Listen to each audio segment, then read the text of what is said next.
Question किया था? जी sir, मैंने क्वेश्चन किया था। ठीक हो गया. So Rafi, we have 10 shareholders. ठीक. जी. 10 shareholders and each of us, let's suppose we are 4, rather 3 shareholders.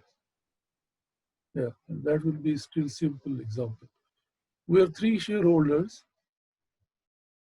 You, me, and let's suppose Ali. We are 3 people. You hold 51% of the shares of the company. I hold 20% while Ali holds 30% of the shares. ठीक है? जी sir. ठीक है? Or in other words, you have 51 shares, Ali has 30 shares, and I have 19 shares to make it 100. So if you apply the simple voting system, all the 3 candidates will be elected by you because you have 51%. ऐसा ही है. जी बिल्कुल. And if you apply this cumulative system, what would happen? That we will multiply your votes by the number of directors to be elected. So let's suppose we are going to elect 3 directors. So your 51 votes will be multiplied by 3. That will make it 153. ऐसा ही है. जी बिल्कुल. I had 20 votes and Ali had 30 votes. And Ali got 90 votes. ठीक है? जी sir. You have 153, Ali got 90 votes. Now Ali gave all his vote to Mr. A, जो कि उसका nominee है, let's suppose. ठीक हो गया? And you don't want Mr. A to be the director of the company. While if you have to give, if you want to elect all of your directors, obviously you have to divide your votes into 3 so that they all are elected. So you have to give, if you distribute your votes into 3, you will give each of your candidates 53, 53, and 50, or 51, 51, and 51. But the Ali's candidate will be getting 90 votes, so automatically he will be at least the 3rd candidate to be elected on the board of directors.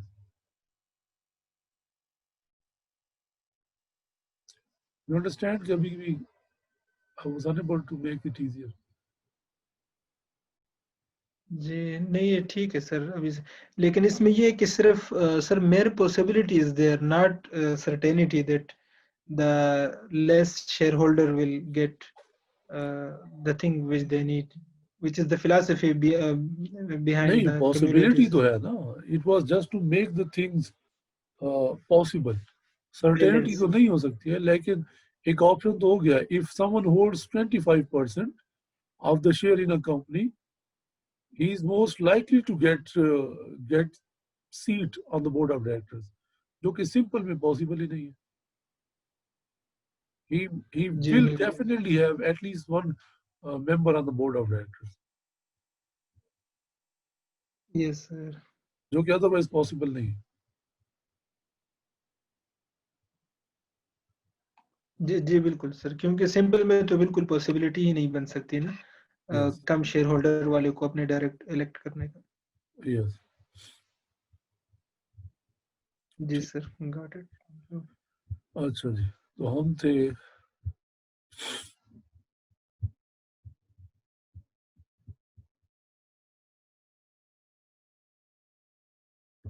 I think हमने Bhutto era discuss कर लिया था. तो भुट्टो का जो next ये that was another order, economic reform order, popularly known as, जिसमें nationalisation was introduced, in which the major industries under the government took over the administration or ownership of the major industries, obtaining more than 50% shares as well as management of those major industries. Okay, you remember even Nawaz Sharif's businesses, they were taken over by the Bhutto regime and so many others. And then they were gradually denationalized, okay, after Bhutto times ye hua tha. Through an order, the federal government was authorized to acquire in public interest whole or part share ownership of the businesses. This was through this order. You know, maybe आपके knowledge में ना हो, but once the transportation was public, all the schools, they were public. Now you have the concept of private schools. All the PTCL, it was a public domain. Uh, you name them. I mean, banks, all the banks, they were also nationalized. Habib Bank और ये सारे national bank ही थे जिनको government ने take over कर लिया था, and then they gradually went back to the real owners. ठीक है? So तमाम most of the जो public industry थी उसको nationalize किया गया था. I think flour mills भी थे, if I'm not wrong, but उसके फिर अपने कोई repercussions भी थे हमारे. To conclude this, simply if I conclude this era, it says that we find that there was a lot of activity after the war in the Europe. Number one, and the people, the technical people who came forth having technical skills, they were managing the company, so they became powerful. Number two, capitalism and communism left visible marks on the company law. I just showed you the Bhutto's regime, and same was happening. Partially, the same was happening in English continent as well, in English island, because there were also labor parties who were ruling there, so they also brought up laws that were pro-labor. Or when you go pro-labor, that ultimately goes against the shareholder. और shareholder जब नीचे चला जाता है तो the people who are at the hem of the affairs, they dominate.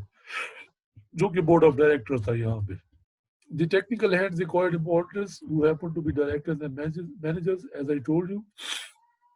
At the same time, the theory of separation of ownership and control assumed high importance in all countries under studies. Separation of ownership and control, that was a very interesting book that was written by Means and Byrne, 1923 का I think first edition था. ये आपको किसी एक को मैं assignment में दूंगा इस बुक का रिव्यू लिखने के लिए. इस बुक का कंक्लूजन ये था that at the start of 20th century and onward, the ownership and the management of the company, they got separated. It means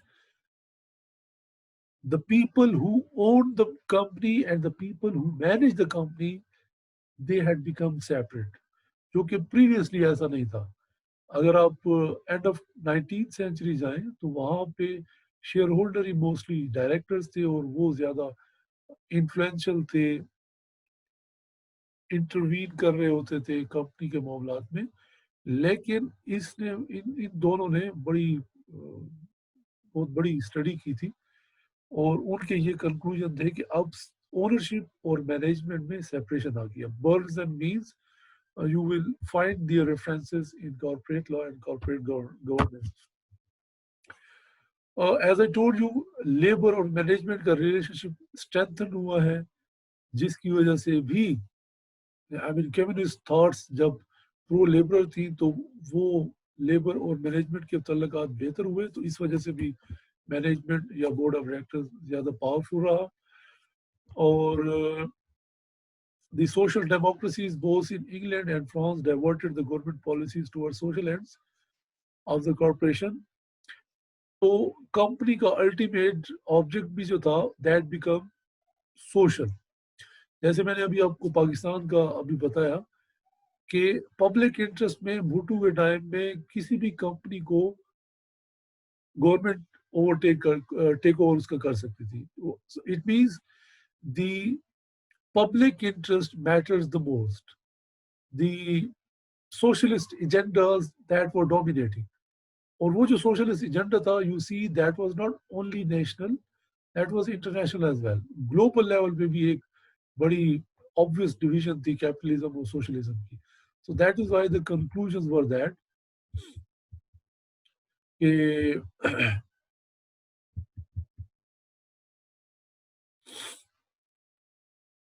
the last, if you see the last uh, paragraph on this slide, that during this period company law naturally remained under the influence of international political economic ideologies of a country, internal politico-economic ideologies of a country, while the latter was not immune from the external ideological tendencies.